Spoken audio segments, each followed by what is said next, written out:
Hello, everyone. Whippy here. Welcome back to you and to me. It's been a while, but I'm excited to share a new project with you guys. This is sort of an episode 0, in a way, to a new series I'm going to be releasing with my friends. We're starting up a brand new D&D campaign, and I wanted to archive the sessions somewhere. I figured that this was as good a place as any. We did the first session about a week ago, and it was kind of a mess for a few reasons. The number one reason is that about 2/3 of the first session was a fight with guards that almost killed 3 of the party members. They did fight through it bravely and ended up succeeding and surviving, so it was all for the best. The second issue is that I kind of fudged the recording a bit. In my rush of getting everything set up, I accidentally recorded 2 streams of my computer audio and no streams of my mic, so I just have a recording of my friends sounding like robots. So I think I'm going to throw in some stuff that is from that session, a few things that I've recorded since then as sort of like an intro to the overall universe that we're playing in. So enjoy this sort of mess of a trailer, I guess. Yeah.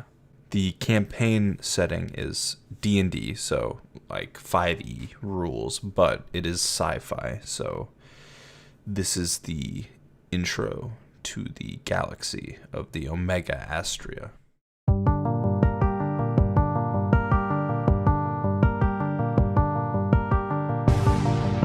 The Omega Asteria is a galaxy consisting of a 10-planet coalition described as the Ring. Each planet has its own unique properties and races. The history of the galaxy is very hazy for even its own people. The records show that these planets have been around for thousands of years, but there are gaps of long periods that cause historians to scratch their heads when it comes to piecing together where it all came from. Because of this, the galaxy lacks true deities, though some choose to follow gods. There is no proof of any existing. What the people do know is of a great war between the orcs of Megru 5 and the elf and human planet of Elfir.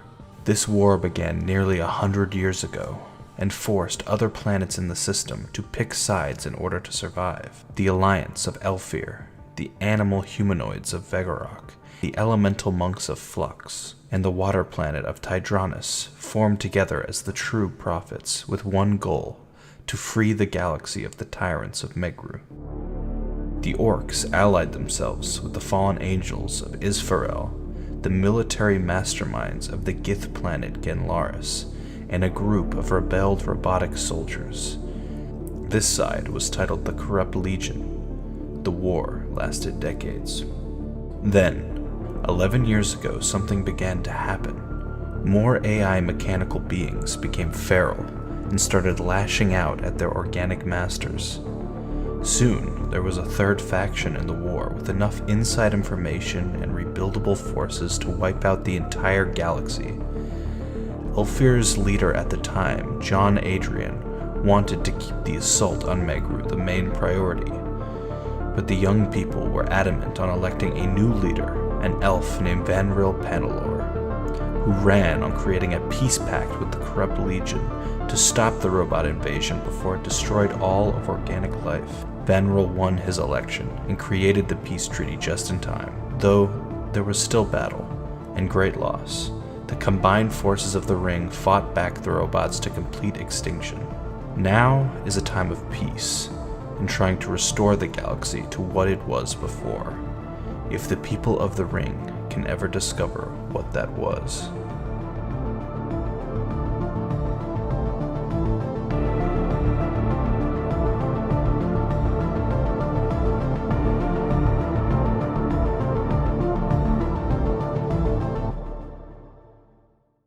Well, that's the basic setup for the galaxy. A few more things before we end this trailer.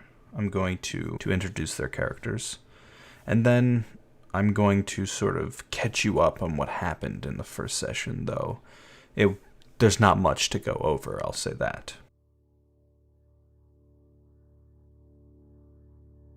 Bruka, Herond 273, year 4503 of the Omega Asteria.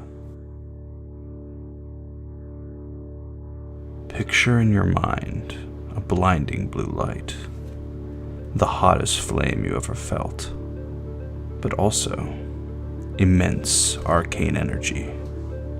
And then zoom out. You see a large sapphire star at the center of the astral sea.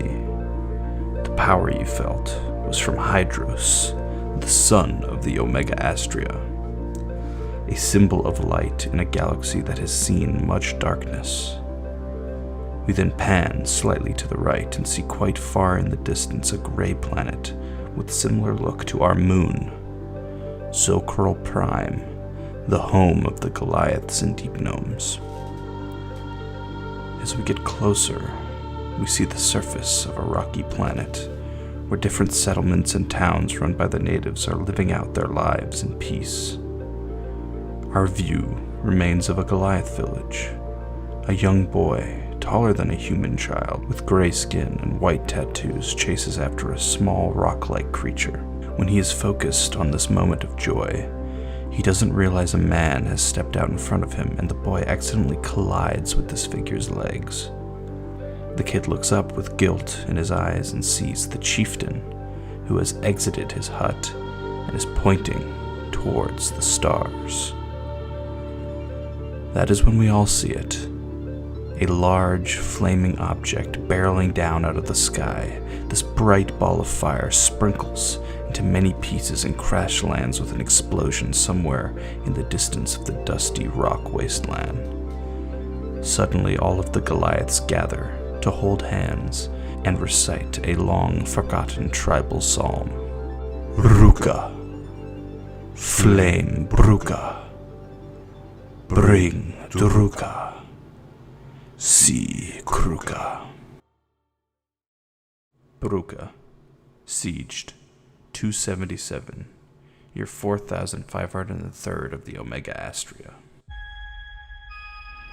Somewhere in between a few chalky gray hills on Zocral Prime lies the Dothan Research Facility, perfectly hidden inside a valley in the wastes. This facility is where our adventure begins. Andrew's character, Cock, a large turtle man with the shell to match. Andrew picked a turtle paladin, or I should say a tortle, which is the sentient turtle race in D&D. His backstory is pretty basic. He has spent part of his adolescence and his entire adult life on board a fleet of ships that are parked in front of a large black hole on the edge of the galaxy called the Anomaly. The black hole has been around since right before the Ring War began and is a symbol for the lost people throughout the Omega Asteria. It's a symbol that something greater may be out there in the universe. As for Cock, he is a member of the Church of the Anomaly, and the last 4 days have been very chaotic for him. Half a week ago, he was enjoying his usual day on the Anno fleet, spinning on his head in meditation and spiritual atonement with the Anomaly. Next thing he knew, a massive explosion erupted out from one of the fleet ships, and then another, and another. Injuries after the fact were calculated in the hundreds. The most important thing to Cock was how it happened. He saw with his own 2 turtle eyes that some sort of object came out of the very black hole he worships, a sign from the Anomaly. It was almost immediately after that his highest priestess, Lady War, informed him some of her political connections heard that an unidentified object had crash-landed on the surface of Zocral Prime. She granted Cock role of ambassador and tasked him with discovering the mysteries of this unidentified object. The church also assigned 2 bodyguards to protect him on this mission, a tall Loxodon girl named Drigi, Loxodons being the humanoid elephant race, and a Harangon male named Balaka, basically a rabbit man. They have both accompanied Cock on board a shuttle they took to reach the Dothan facility, and have been keeping Cock company as he tried to gain access to the secrets, so far to no avail. The other 3 players' characters have similar stories as to why they're here. They're all members of a space crew called the Vindicta. Let's begin with Jacob, who is playing a human monk named Leon Reinhardt, a mysterious former soldier who joined the crew of his old war buddy Leon Adrian commander of the crew of the Vindicta. Not much is known of Reinhardt's background, but his skill in melee combat is unmatched. Next up is Nick, who's playing a medic, a orc cleric named Devon Rott. Similar to Reinhardt, Devon used to fight in the war. However, it was for the other side.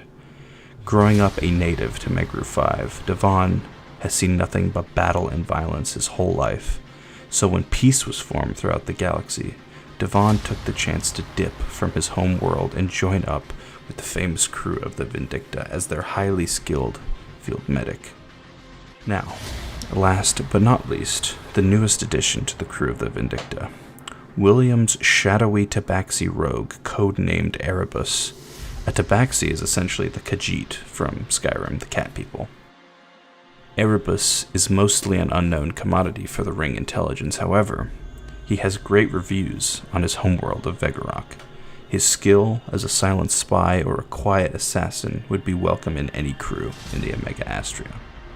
For the past month or so, the crew of the Vindicta's journey has been a bit boring. They have been carrying supplies from Elfir to various space forges. The cargo has been things like food, medicine, and tech upgrades. Very slow work. Then, on their most recent run to the Star Forge, their commanding officer, Leon Adrian, got an emergency alert from the leader of Elfir himself, stating his team was needed on Zokril Prime. They all left immediately, rendezvousing with a larger ring ship called the Thuranian, which helped them complete their journey. They now find themselves at the base. One of the things Leon mentioned was everything at the Dothan facility is top secret and on a need-to-know basis. He also said this could be dangerous, so follow guidelines and pray it's as boring as the cargo missions. I won't go into too much more detail about the first session. They spent their first day at the facility. The four main characters woke up, isolated from everyone, and then in the middle of the night were attacked by a strange group of enemies they had never seen before. They did end up finding Captain Red Herring, but he was very much injured, and sadly died after getting cut off from the rest of the crew during the first combat. We will begin episode 1 from this point, and hopefully have new episodes out every week, within reason. So, adventurers, I hope you join us this Friday for episode 1 of this new campaign. I look forward to continuing this story, and honestly, I just hope my friends have fun playing some D&D. Anyway, until next time, Whippy out.